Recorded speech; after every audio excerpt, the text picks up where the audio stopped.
because that's our goal, is to help the homeowner at the point of sale. It's always been our philosophy from stage, is what I say. The contractor that helps the homeowner the most at the point of sale, whether they win the job or not, will always win.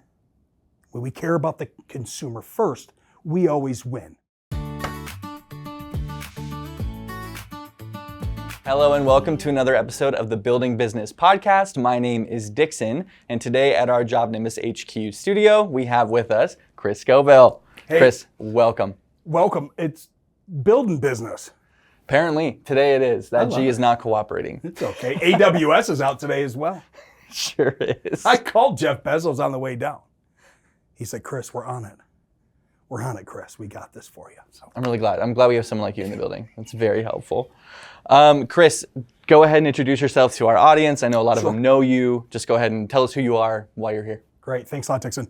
Hi, my name's Chris Scoville. I'm the CEO and founder of a company called Improvifi.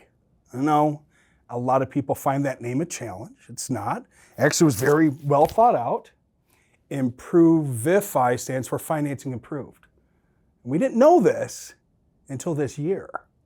We hired a marketing company to help, kind of come up with funding fetched fast and create a new logo and all this cool stuff. And my wife and I are driving back from a restaurant, and she goes, Financing Improved. And I was looking at her going, she's the CFO of the company. I go, what do you mean? She goes, that's what Improvifi is. I'm like, you gotta be kidding me. We spent all that money with a marketing company and we're just driving down the road. So yeah, Improvifi, improvifi.com if you want to connect with us. So that's where we got the creative name from, man. Love that. What does Improvifi do for those that may not know? Sure. Let's say 4 or 5 pillars. We help contractors with financing. So we integrate home improvement financing into their business to help them bring affordability to the point of sale. We help them with training, so sales training, to train the sales pros and the contractors how to present financing at the point of sale. The next would be our support services. This is pretty interesting. We've got client success managers that are attached to every single account, but we went a step deeper and created this thing called the deal desk. But maybe we'll talk about that in a little bit. So that's our support services, deal desk and client success managers. And then last but not least, technology. So those are kind of our 4 pillars that we bring into a home improvement contractor's business to help them build a growth engine. Really what it comes down to is financing is a growth engine to help these contractors sell more jobs at the point of sale. But wait, there's more. In the process of building something new, and I don't know what to do. Maybe we can figure it out today. We have developed a way to help consumers get financing and then send them back to our Improvifi clients. And so I don't know what to call it. I don't really like the word leads, because leads to me is like a commodity. Mm-hmm. So we've actually developed a way to help a consumer get financing and then connect back to our Improvifi clients that are on in our network. So that would be 5 pillars. So those are the 5 things that we do at Improvifi. And we do commercial as well, but for today's conversation, we'll probably just stick to the residential stuff that we do. So yeah, those are the 5 things we do at Improvifi. How long have you guys been in business? We started this company, I think we're just about 2 years in right now. Okay. I came from the financing space. I don't know, did we talk about this before? We have not, so this is all a surprise. I have lots of questions. Cool. Good, well I've got lots of answers. I started in financing in the 90s, before you were born. So 1993. Barely. You were right there on the cusp. I got into the construction to permanent wholesale lending business. I was already a working professional because I was a roofer prior to that in 91 in Florida. And prior to that in the 80s, I worked for a company called Roscoe Construction doing custom homes on the weekend when I was in high school. So I actually really started in this thing in the late 80s. Got into financing in the early 90s, and here it is 2025. Maybe you're watching this now and it's 2026, I'm not quite sure. But yeah, I've been doing this a really, really, really long time. Nice. But to answer your question, yeah, Improvifi. So I retired from a fantastic lender. I won't say their name here today, but they're great. They're still in the business. And the reason why I finally got the guts to build my own company and we've grown exponentially very quickly. We've scaled this very quickly. I saw the holes in the industry, and I said, geez, if I had a financing company, I would sure want to do this. And man, I would want a customer service division to do that. And oh man, if we had a deal desk and we could actually help a contractor at the point of sale or consumer with a question, maybe we could help with the transaction. And boy, wouldn't it be cool if we had a mobile app that they could do this and finance calculator and press a button, it's a soft pull and it goes to multi-lenders and approval. Like all these crazy dreams that I was thinking of while I was working for a bank. And you're thinking of like resources for homeowners to get financing, or contractors specifically? Well, kind of both. Okay, so right, both. That's the avenue that we're going into. So kind of like an end-to-end financing service platform that's helping people get access to those options. We'll talk about that in one sec. Yeah. So these are the tools for a contractor to use at the point of sale to help a customer that needs affordability on a home improvement. Agnostically speaking, roofing, windows, doors, air conditioning, gutters, generators, cement, painting, it doesn't matter what it is, we finance it all. But to your point, thank you. I got an abundance of leads. I hate calling them leads. By the end of this, we're gonna have a different name for it. Or maybe it's an acronym, we'll figure it out. They're like calling us, they're going, hey, my name is Mrs. Smith, and I'll use Mrs. Smith, it's a fake name. We need financing for our home improvement project, can you help me? And I'm like, well, no, we only work with our contractors that are enrolled with us. You know, find a contractor, send it to us, we'll get them enrolled, and then he'll be able to offer financing. So this kept happening.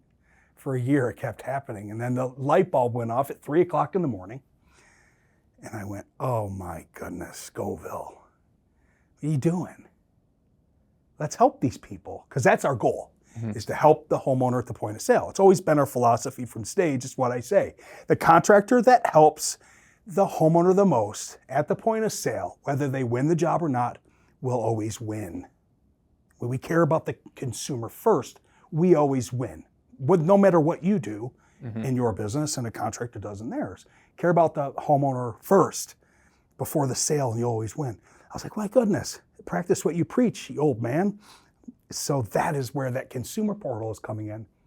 So now we can get them a personal loan, a secured loan, or would you like to be connected to one of our certified contractor pros in our network that can offer you their financing through our, like, just another place to be very helpful in the industry is where that consumer side of the business came from. And are those contractors that are part of your network, are they able to offer better rates? Are they able to offer faster access to lending? Like kind of what's the appeal, or what would the main value be for working with contractors in your network? Great question. How long is a string? However long you cut it. Right, exactly. So lending is interesting. Lenders have interest rates. Interest rates can be low and they can be high.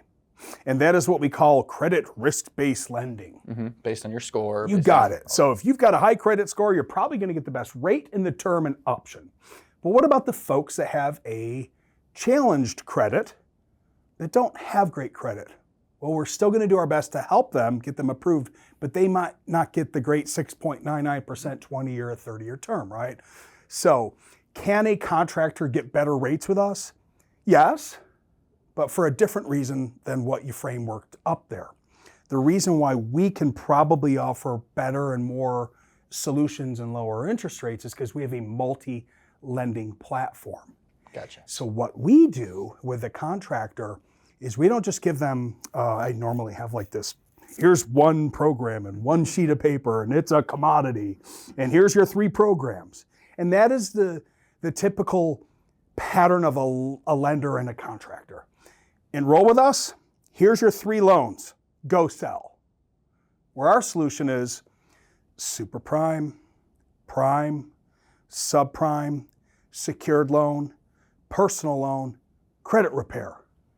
So when a contractor that's within our network at Improvifi shows up, we never know who we're selling to. This guy might have an 850 credit score and he wants a 12-month same as cash because he doesn't like to pay interest. His peacock feathers come out. And then the sales rep's like, oh boy, here we go, he's an engineer.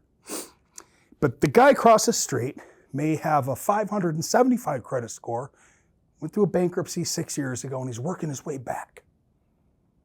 But this guy, this woman over here may go, well, I don't want to use an unsecured loan. I don't want a 12-month same as cash. I don't want a 10-year unsecured loan. I want to use the equity in my house because I want to hire 3 people to come out to do projects. Roof, garage door, an outdoor living space with a hibachi grill and a hot tub. She may have a home improvement dream. So our contractors in our network get to help all of these people because we're bringing different solutions to the point of sale rather than how it's typically been done over the years, and it's actually still done to this day. When a contractor just gets enrolled with one lender, he only has what they have. With us, we're going to load them up with multiple lending solutions so they can help more homeowners at the point of sale. So to answer your question, coming back in a long form answer, right? Yes, we have great low rates depending upon the credit score and ability of the repayment. You just have more options to more options to help more homeowners is really how we kind of frame up the conversation. I love that. Yeah, I think that's me too. I think that going back to something you said earlier too, adding value at the point of sale. So whether you're on Mrs. Smith's doorstep, whether you're on the phone with her, whatever it is, building that value and credibility there is where they win, is where contractors of all trades win. Simply because you're able to put your best foot forward and you're able to actually deliver on what you're committing to. And I think that's awesome. For sure. By the way, we have a term for that. What is that? It's called the lending ladder. Okay. So I speak on stage. Hold on, let me get a drink here. Yeah, you bet. Just kidding. So Vessel. we call it the lending ladder because it makes sense. It's a ladder. We start at the top rung, and that's where we train our contractors, like, always use this first. Why? Best rate, best term, best options. But it does something neat. And there's some psychology, and this is why we train our contractors how to do this, is you guys are getting the inside secrets here. So I'm glad you're here watching this podcast. It frames up the conversation if the customer gets declined. Mr. Smith, we're going to take you through our consumer credit center. On a scale of 1 to 10, how would you rate your blah, right? And they're like, oh, I got the best. Right. And if they were great, we're going to take you to our super prime, best rates and best terms available. And if they get declined, we then have a story to tell to take them to a buy deeper or challenge credit where the interest rate might be higher. But that's the story to tell and offer at the point of sale, and it frameworks it beautifully if you have more. Because the guys that only work with one lender right now and only have one option, when they get a decline, they have to leave the house. They can't help them. And I would imagine there's more feelings of discouragement or frustration. Being able to offer more solutions and a clearer path forward, whether it's in a ladder format or however that is, I think that's awesome. Owners like it for profitability. For sure, because you're able to close more deals and you're. Yeah, we do an audit and we're like, hey, audits are real simple with me, by the way. Who are you using now? Great. What do you like about them? What do you dislike about them? If you were to build your own finance company, what would that look like? And then you look at the data and go, okay, cool. Now here's something neat. When a contractor comes on our platform, we don't make them leave their current lending partner, which is very interesting. Because if you would have asked me 5 years ago, I would have probably said something very immature. We put our boots, I've got boots on the throats of our competitors. Very Andy Frisella-like, very Gary V-like, we're the best, rah, right, rah. No, I've learned in my maturity that we're better off collaborating in this industry than competing, which is very interesting. And it took me a long time to get here. And here's the reason why. If a contractor is completely and totally happy with the lender and their 3 programs, and they've got a sales organization that knows how to sell to those, the last thing that I would want to do is go in and shake it up and create disruption and their sales reps be confused. So the better angle to take with collaboration is this. Hey, if you're getting 60% approvals now, on your finance, just the finance business, let us come over and get that other 40. What do you mean? Well, we're a soft credit pull. We're not going to negatively impact it. Your sales reps can keep doing what they're doing, And if you get a decline, just bring me the paper and see if I can approve it. You're just going to capitalize on that gap a little bit better. So the profitabilities can really help contractors by adding rather than a takeover. Yeah. It doesn't shake up the organization that way. We just come in as a savior. Now what happens naturally is if they start to love our approvals and our pricing and the fact that we have like tons of like no deal, like we have a lot of really cool things that other lenders don't have, they may naturally put us into a first position and put them into a second position. So the relationship could grow from that collaboration, but I'd rather be in the home helping the sales pro and the consumer in some capacity. It doesn't have to be 100% at all. So we love that approach. I think that's awesome. I want to ask you a couple questions about building Improvifi. Oh yeah, if that's okay. Yes, so you mentioned you worked in finance before. Yes. And then you started Improvifi a couple years ago. What was that leap like? When did you realize, or when did you decide you wanted to start something on your own? And how did that kind of shape out? Scary. I bet. Scary. So I could have very comfortably stayed where I was as a senior vice president managing these OEM manufacturers, doing a ton of training. I could have, by the way, I'll be 55 this year. So I very... That's surprising to me. I'm not going to lie to you. I very easily could have just stayed in that position, put my feet up on the desk, and rode the wave out till retirement. I had an itch. I've always had an itch. My favorite magazines when I was a kid was Transworld and Thrasher, of course, skateboarding, BMX Plus, and snowboarding, and then, of course, Entrepreneur magazine. Like so you wanted to shred and you wanted to make money. I wanted to shred and I wanted to own a Subway. I'm talking, we're going back to the 80s. I would run to the magazines because we didn't have the internet back then. I would run to the magazine store and just pray that the new skateboard magazine was out and the new BMX magazine was out. And if I was into ATVs or motorcycles then, just like it was always that boy stuff and snowboarding and then Entrepreneur magazine. Like it was always there as an itch. So here I am in my 50s. What do? And I did what the big cliche is. Do I want to look back on life and have regret?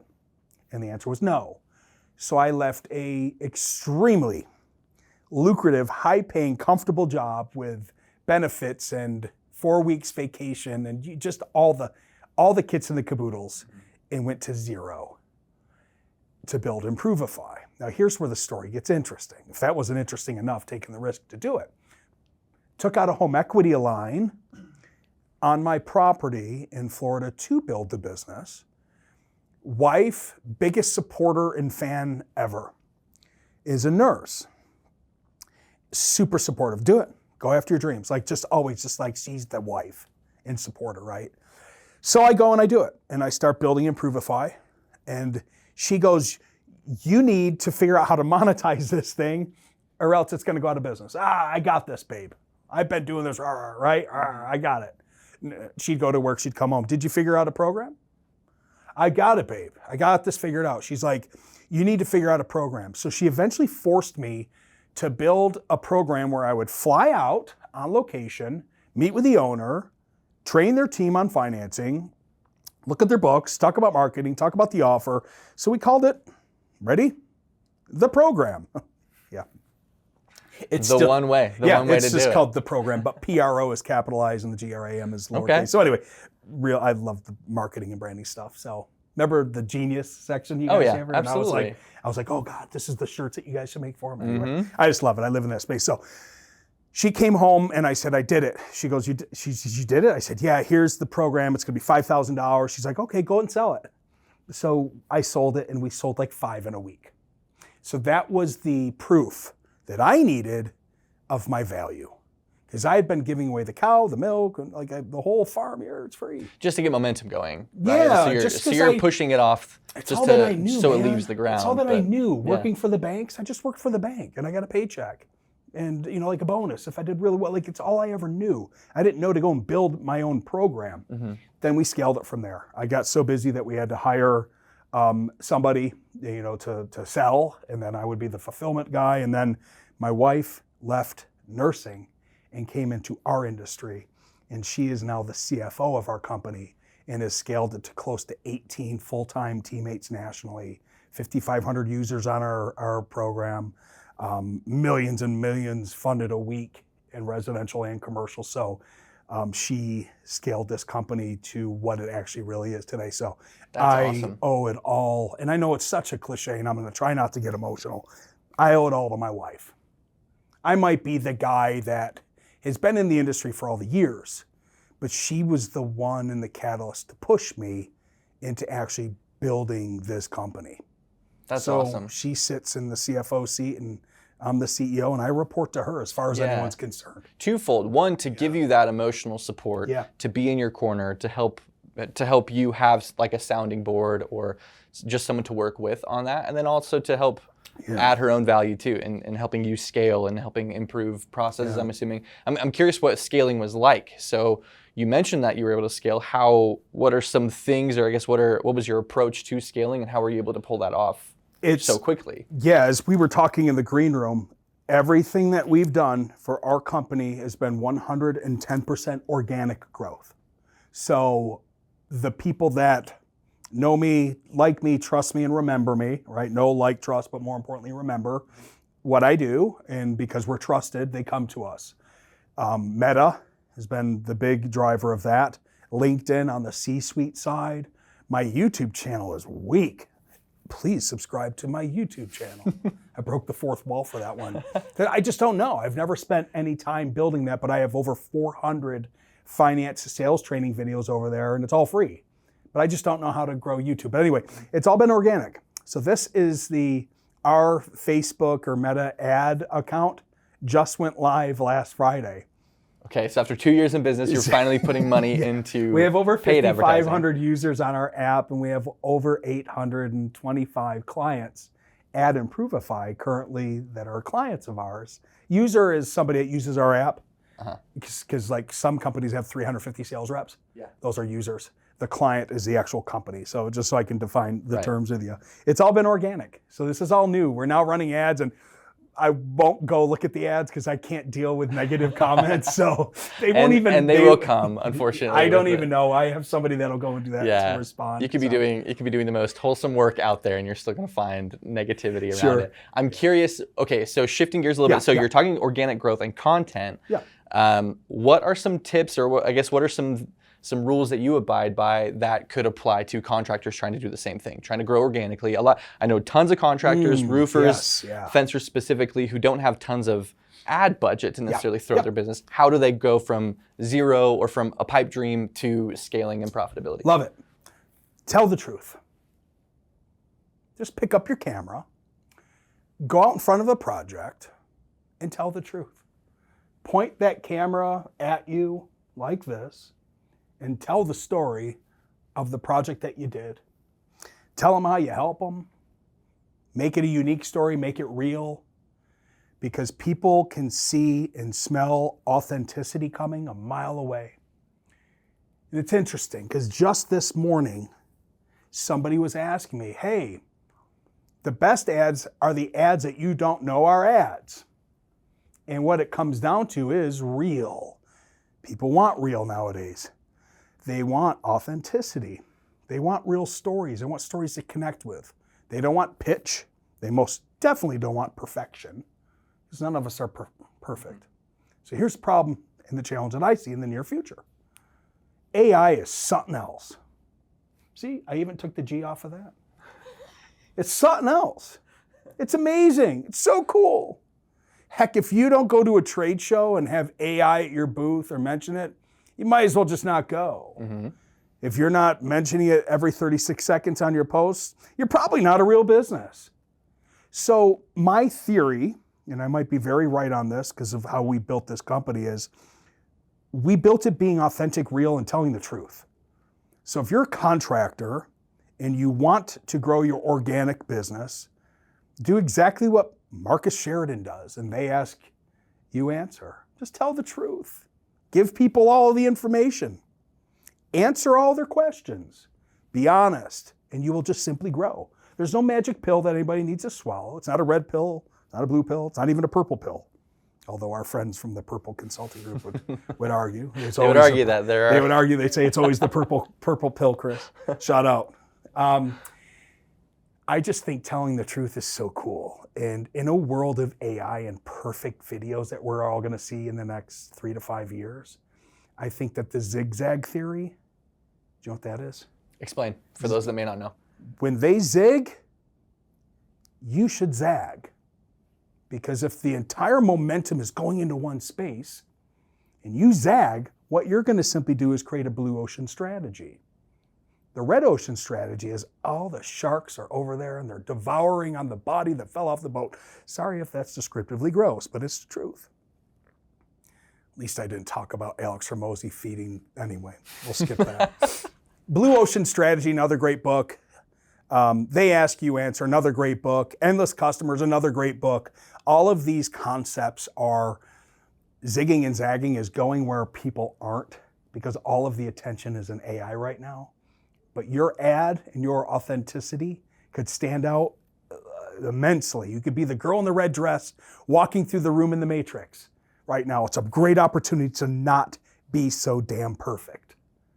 Imperfect. Perfectly I love imperfect. That. Yeah, I think AI presents its own challenges and imperfections. Mm-hmm. I think that there are insane tools to be able to scale and grow in terms of like automating and optimizing. Yes, yeah, for sure. AI is awesome for that, but I agree. I think that there is room for human imperfection. There's room for human authenticity, and I think that is where, and data suggests that that's where a lot of people are going to start wanting more content. Is like, I want to see Chris the human. I don't want to see Chris's perfect process. But on that note, so you've scaled, right? So is Improvifi the only company you've built? No, I have another company as well. It's called Purple Apple Loans. Okay. So in terms of starting one company or two or multiple, process and automation and all that thing, saving you time throughout the day is imperative. Absolutely. You have to be able to move efficiently and effectively as possible. Yep. How do you approach building processes and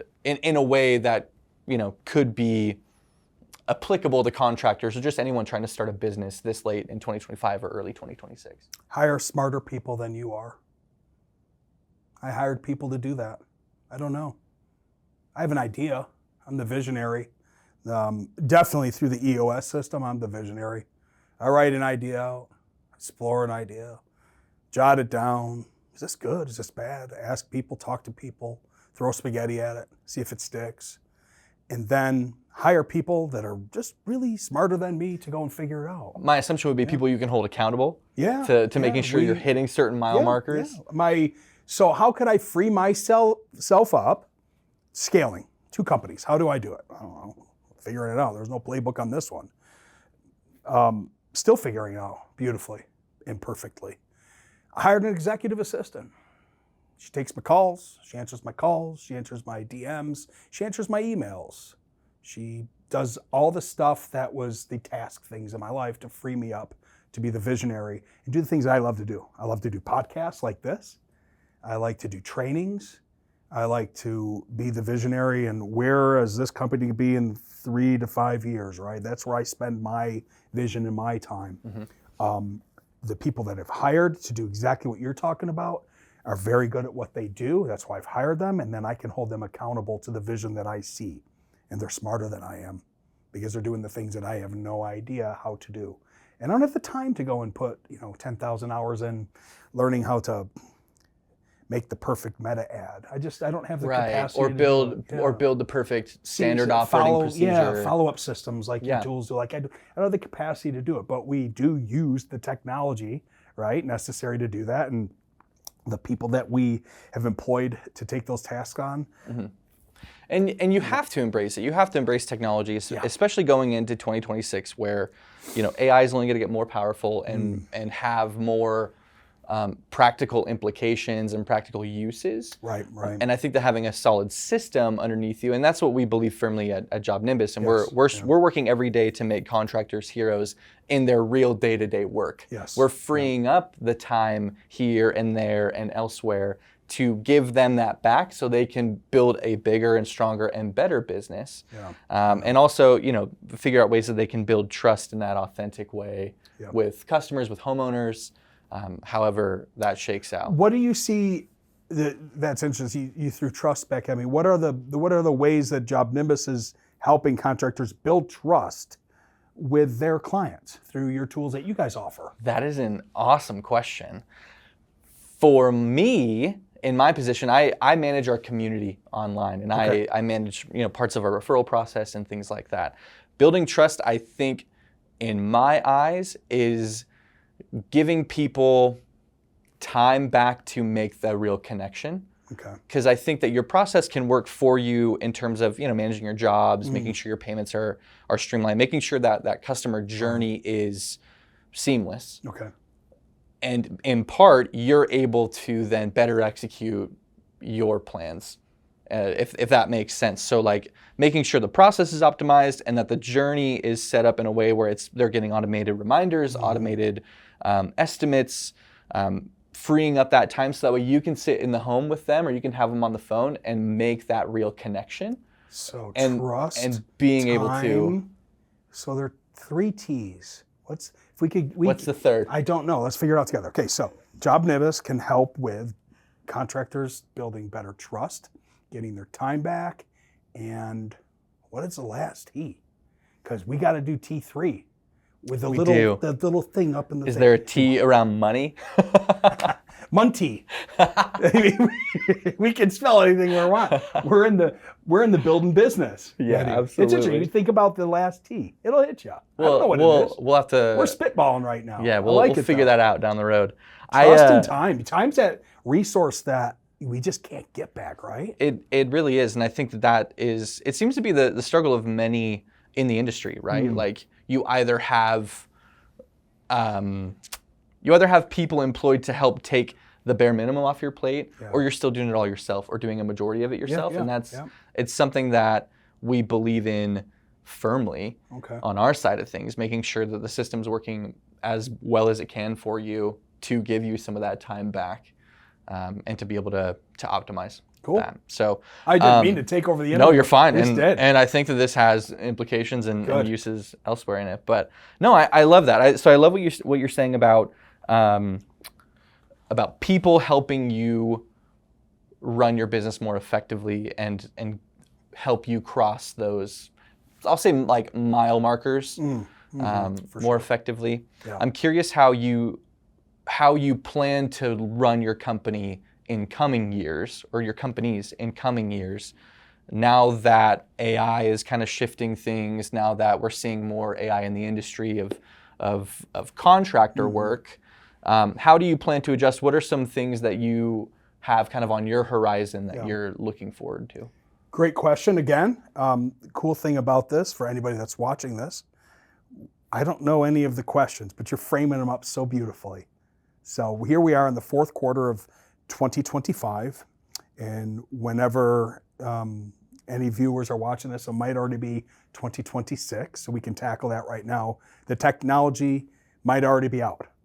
So I started building some frameworks on what are lenders not doing that the contractors really want, right? And what do the consumers really want from I went down this real big rabbit hole, and I was like, if we can build really cool technology that can be the advisor, meaning how do I take Chris Scoville and this 30 years of finance knowledge, and I'm a contractor, to the point of sale with me and put them in my back pocket? I was like, I got to build that. So what I have done is built the Improvifi advisor, which is me, and all of the knowledge and frameworks that I have on lending, underwriting, approval, programs, what the consumer would ask, what the contractors, and I loaded about 7,500 questions into a machine that could be asked of the Improvifi advisor. Into an AI chatbot? At the specifically? Point of, yes, but within our app. So at the point of sale, imagine a beautiful world where you're selling a roof and you get to ask the homeowner, say, hey, you know what, would you like to explore any of our financing solutions that we've got? Some of our customers like this 12 months, is same as cash. Some of our customers like a long-term loan payment option, which one sounds good to you? And you're like, oh, geez, that's great. We didn't know that we could finance this metal roof. We're like, great, cool. Soft credit pull. Would you like to go through our soft credit pull thing so we can see which loan solution is best for you? And they're like, soft credit pull, what's that? And it's like, well, it won't impact your credit score. And then we can say which lender to take you to. So the Improvifi Advisor is the engine that's built into the app that takes all that data after we've pulled the credit score, and it makes the advisement on which particular lending solution may fit the needs of the customers best according to the information put in. So you're using it as a tool to aggregate all this information that you have and that your organization has, and giving that in a digestible, usable tool. Scan the QR code and it's done. Because if we can make tools and systems and processes easy for a contractor at the point of sale, they'll use it. If we can make it digestible and understandable for a consumer at the point of sale, they'll do it. If we don't do those two things, nothing will be done. So as fancy as technology is, and all that it can do, we still need to have big, huge, fat buttons that we just press and it does what it's supposed to do. And that is the trick. It's making this great tool and this great technology so far behind the scenes on what actually happens that they have no idea that it's even happening. And that's been the challenge, and that's going to be the beautiful thing that hopefully by the time that this is out, Improvifi Advisor is live because our app is being we're going to beta in the next couple days with it for that all to roll out. So by the time your viewers are watching this, that tool is already out and it's built into our app. So check out Improvifi Yeah, for check us out. that AI. Come check out the technology. And even if you don't want it, come and check it out. We'll take you through a test drive with it. It's pretty cool. I love that. It's neat stuff. I think that, again, going back to time, trust, tools, or technology. There you go. There's one of those two. Yeah. I think that all of those are, I think those are imperative based on what you're saying. They're imperative to success because they make us more efficient. And what does efficiency do? It allows us to drive better profit margins. It allows us to cut costs in areas that we're wasting, those kind of things. How do you approach, or how do your tools and your systems allow you to improve profitability in your companies? And maybe how do you think that contractors can improve profitability through tools and systems? Great question. So profitability is interesting. There's two different paths to go down. So profitability, and there's two markets. We'll define them first, and then we'll talk about profitability and how it's different with both of those. There's two markets. The financing space, it's called the make market. And then the other one is the take market. Make market is for a contractor that says, Chris, this happened last week. I've been in business for 41 years. We've never offered financing. I'm like, you sure you want to start now? Like jokingly, like, dude, why do you want to offer financing now, man? You guys have made it 41 years. He laughed, I laughed. He goes like, I'm the 8th generation or whatever generation. He goes, we're getting our butts kicked by our competitors that are offering. I say, okay, good. We've got that established. We're going to do this, right? So your make market is the guy that's never offered it before. And we've got to go into his world and increase his profits by doing all the simple things that we said. Adding financing and integrating into his business, and then he can offer at the point of sale. So naturally, his profitability is going to increase. Why? Affordability, marketing, advertising, attraction, higher tickets, best, better, good, a better roofing system, a better gutter system, a better XYZ system can now be offered because we're bringing affordability. Right. That's your guy that's just never done it. That's your make market. Super challenging because we've got to get them from there to there, right? But also the most rewarding because they'll stick with you for life. Okay, you remember your first users here, like they're still here, right? Because they love you and they love your hero story. They love the culture that you guys have built and they're still here because they love you. Take market, different market when it comes to profitability. Take market has been doing it for years. They're already working with 7 different lenders. They've got it all figured out and their sales manager knows how to train their people. I don't need to hear it from you. Their profitability can be adjusted by really intricate things in financing like margins, zero cost averaging, dealer fees, no dealer fees, which lending products to use and which ones not to use, which ones have the higher close rates, right? So we've got to look at the take market guy and the make market guy, totally different when it comes to profitabilities. But the beautiful thing at scale is that we have the ability to do it because we've been doing it so damn long that I can talk to either one of those contractors and go, okay, where are you? Who are you with? What are you using? What programs do you have? What's your close rate? What's your this rate? What's your take rate? What's your average dealer fees on the XYZ promos? Okay, cool. And then I can go back in there, reverse engineer how we can increase their profits by them maybe not offering those 6 programs and offer these 3 over here to make your life simple. So Profitabilities come down to depending upon which avenue they're on. So if you had to boil it down to like a couple sentences, Yes. what is some advice you would give to those, let's just say contractors specifically, who are trying to get to that point where they are profitable and they're increasingly profitable going into next year? Keep doing it. Early, always, often, and in everything you do, offer financing. Period and paragraph. Offer payment options. Here's the reason why. As the years go, and I get older and more lines come into my face, different buyers are coming up. The buyers that are coming up are finding it easier for them to transact on things that they have to buy, i.e. Amazon. Click, boom, it's there the next day. What? Gasoline to the gas station. What are you talking about, Scoville? Millennials don't walk in and hand cash. Absolutely not. They don't even know that thing exists. They tap their credit card and they buy gas and they drive away. My era, they may still be going in and handing money to the person, filling up their tank, walking back in, getting the change, taking 20 minutes instead of 10 minutes. So if contractors are not offering a financing solution early, always, often in everything they do, the buy now, pay later mentality of the people that actually own homes now, they're going to miss out on the profitability of the ones that are, simply put. I love that. I think that's wise advice in an ever shifting market where you have more millennials and maybe some Gen Zers that own homes, that are doing home improvements, that need these kinds of trade skilled laborers. I think that's super important to understand how the demographic is actually changing for your market. Great point. Let's talk about the 3 different types of buyers. This is always fun. You were looking for nuggets. We're going to give you guys some nuggets today. So, and there might be more. Some guru out there says he's totally wrong. There's way more than 3 buckets, Scoville. You're wrong, because people love to let you know when you're wrong. You'll notice with your ads running now, you'll see more of that. Oh, they won't let me see them, thank goodness, because I'm too emotional to see that stuff. So here's the 3 buckets that we kind of talk about and train all the time.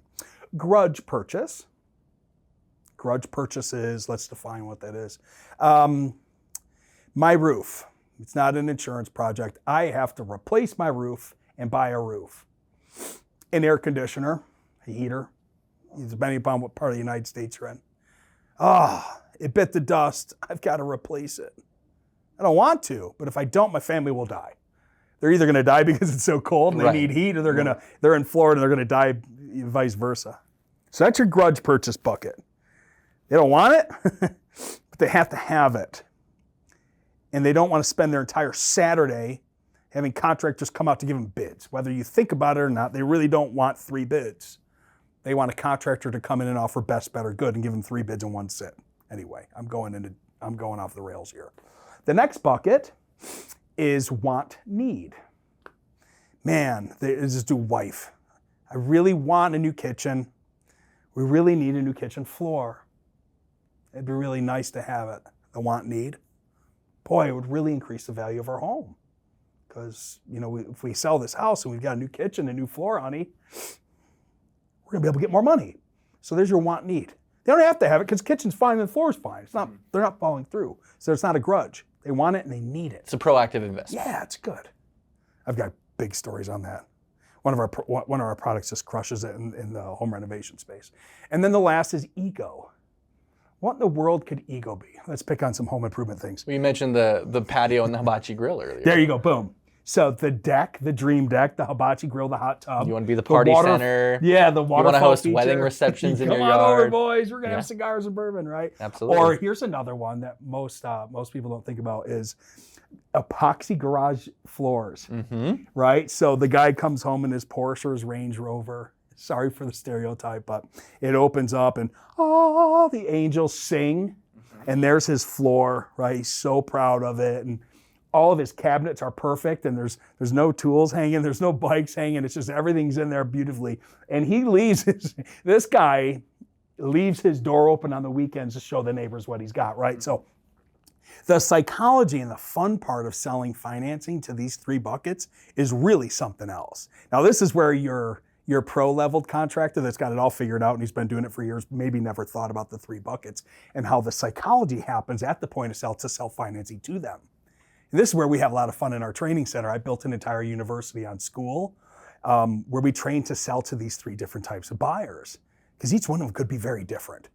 That grudge person, they don't want to spend their money. They weren't expecting it, but they have to do it.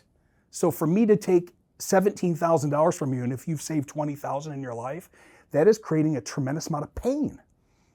Whereas the want-need person, they sometimes will justify it because they've been planning. They wanted and need it, and they can justify the fact that it's going to increase the value of their home. The ego guy, he's just a wild shot. He might put on his American Express and we get him sky miles. Right.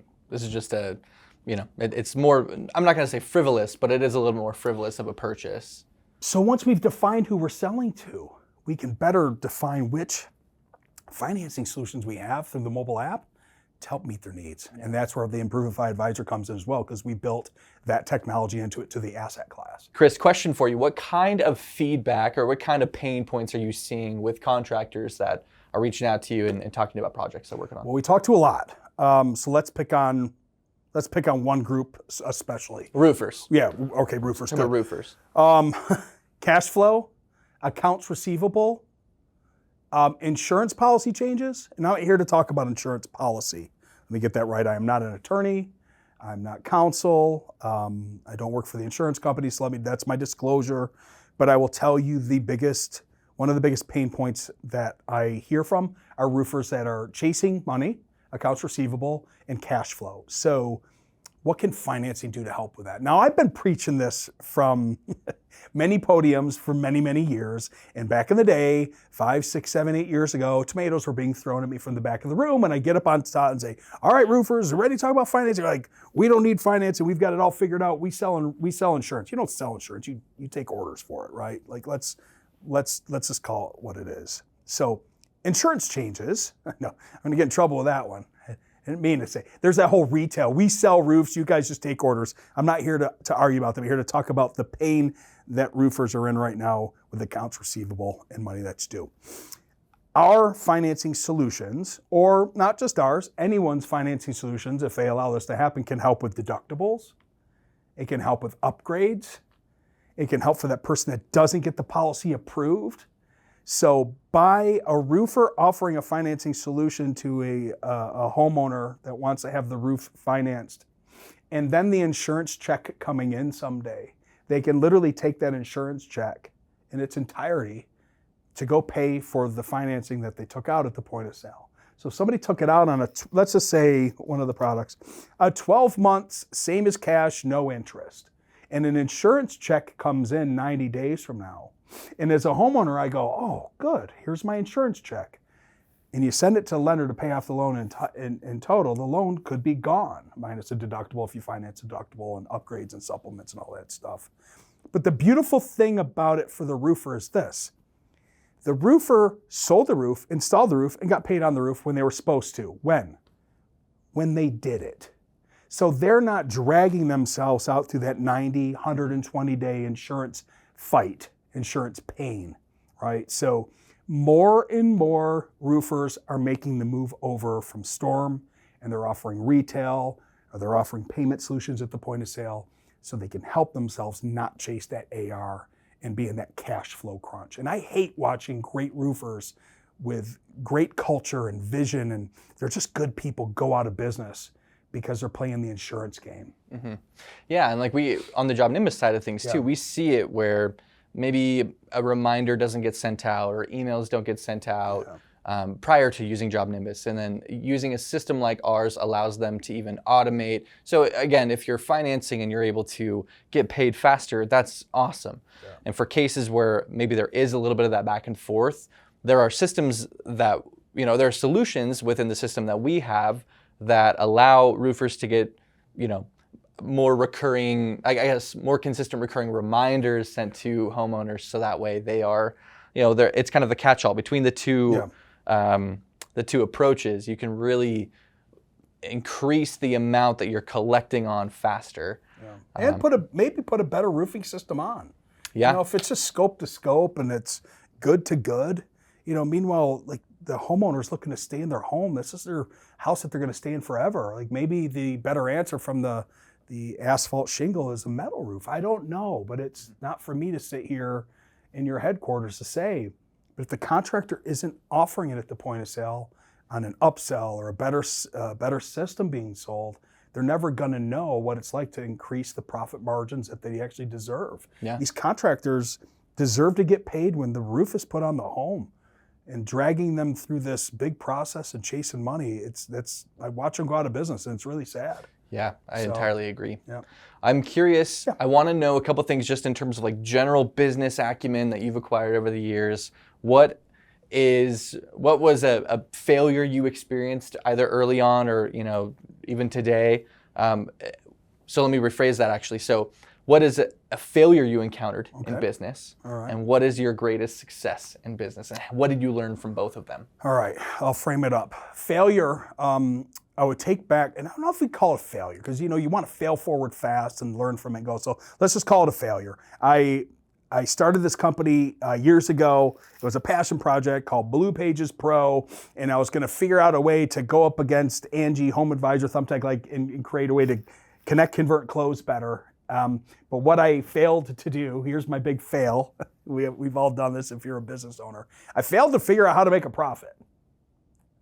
And that's where my wife helped me. She said, in order for Improvifi to be a real business, it has to be profitable. And that, as a business owner, you've got to go, I'm worth what I'm worth. People will pay me to go into their business, to integrate financing into it, to train their team, to create amazing support services and give them good technology, and then send qualified consumers back to them. They're going to pay me for that because I'm going to improve their lives. So that was a big, not failure, but big learning point and turning point in my life was I had to learn how to be profitable and ask for money for the value that I gave. Big life lesson. And the other part of that question was what? Biggest success. What Success. are you the most proud of? This is super easy. Being a leader and building a team. I never thought of myself as as a leader. I think I'm decent at what I do. I think people, for the most part, like me because I know I'm real. I'm not fake. Like some of these people are just hated and they're in business. I don't think I'm that. But I think from a leader standpoint and me building a team is the most successful thing that I've ever done.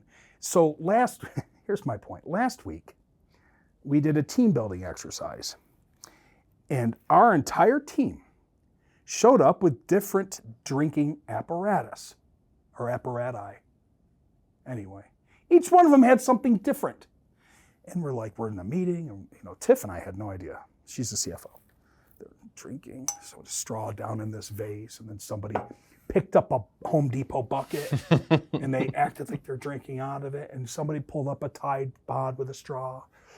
So we're like, what is going on? Our entire team was pranking us through the sales call and the team building exercise that we were doing.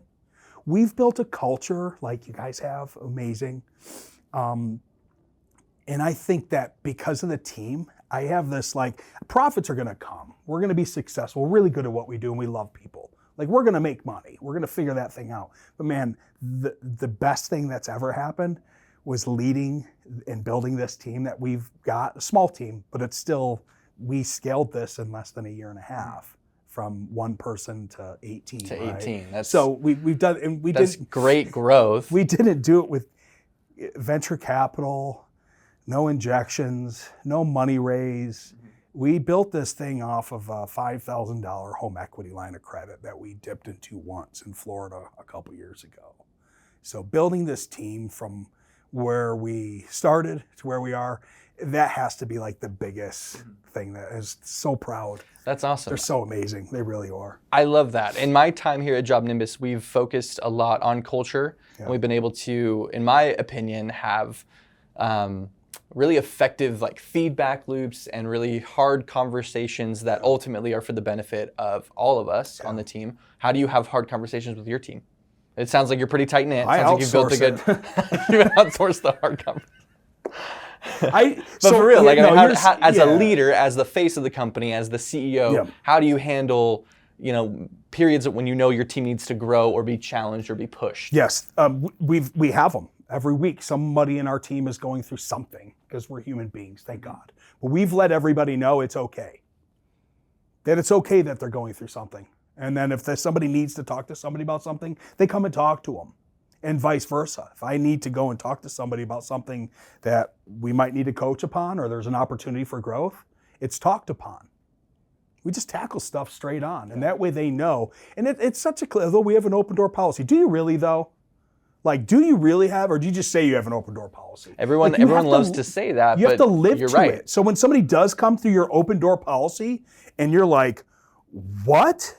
You better be able to handle it because you're the one that set up the precedence and said, we've got an open door policy, no matter how tough it is. And even like modeling that that preferred interaction, like model the type of feedback you want to receive through the feedback that you give. Absolutely. That's how do we build a good business? Well, we just take off our Improvifi hat and shirt and we sit on the other side of the table and go, if I was a consumer, what is the messaging that I would want to have from a contractor? Well, I would want to trust them. Okay, so cool. Now, how do I reverse engineer trust into financing? Full disclosure. So contractors watching this, if you're struggling in your business on some of this stuff, take off your contractor hat and your tool belt, go sit on the other side of the table where the consumer sits, and then act like you're them. And then go on the other side of the table and go, this is how we're going to solve for it. We don't do it enough. We get so stuck in our world of our knowledge and what we do and we're really good at it. We're so close to the campfire. But we don't get up away from the campfire and walk back in and go, well, what was it like over there where there was no smoke blowing in my face, right? So I think that some of the growth that I've learned is just to literally take the CEO hat off and go sit where the consumer sits at the point of sale, buying the air conditioner or the roof, and go, what is it that homeowner wants? What do they fear? If they hired a contractor before and had a horrible experience, well, geez, have they financed before? And was that a horrible experience? Well, the contractor should ask them that so then we can attack that pain point. I think that we all need to sometimes take our mask off and our hat off and go sit on that other side where the consumer is, and then just reverse engineer your whole business to that. Yeah, and really map out kind of what needs to change. And I think a lot of the times I see egos with just individuals feeling the pressure of like, well, I was the one hired to solve this problem. Why should I be asking questions? Yep. And being able to see that in people and almost coach it out of them, be able to open that dialogue up, be able to have conversations about, I need help with X, Y, or Z, even though I am the person that's driving this initiative or running this part of the company. I think that you as a leader being able to see from the customer's lens, but also from the employee's lens as well, being able to coach and adjust and adapt. That's how you maintain a healthy culture. And that's how you get more employees and more customers buying into what you're doing. Yeah, absolutely. I've got a call scheduled with our COO tomorrow, Donna. She reached out, she's like, hey, I need to have a meeting with you on how we can help our contractors fund more jobs. And because that's all that I've done my whole life, it's gonna be a fun growth conversation to say, okay, here's what I did when I was working at XYZ lending facility to help increase the funding activities from the Owens Corning or whomever the OEM manufacturer was or distributor at the time, right? So that'll be a fun conversation. But that's one of those open door things where she's like, hey, I've identified that this needs to be worked on within our client success management group. Let's have a meeting. Let's put it out there. Let's build a framework. She'll then build it, and then she'll go train the client success managers on how we can help more contractors fund more jobs. And that is the exact system of what we're going to do, right? That's how we fix things in our company. So, massive thanks to Chris for joining us today in the studio. Chris, you're the man. We love hearing from you. We love working with you. If you have any questions about where to find Improvifi, find them at Improvifi across social, improvifi.com. You got it. As well. For any questions there. If you have questions about how JobNimbus can help you improve profitability or optimize or automate parts of your business, go ahead and click the link in the description as well. Chris, thank you so much for being here. Thanks for having me, man.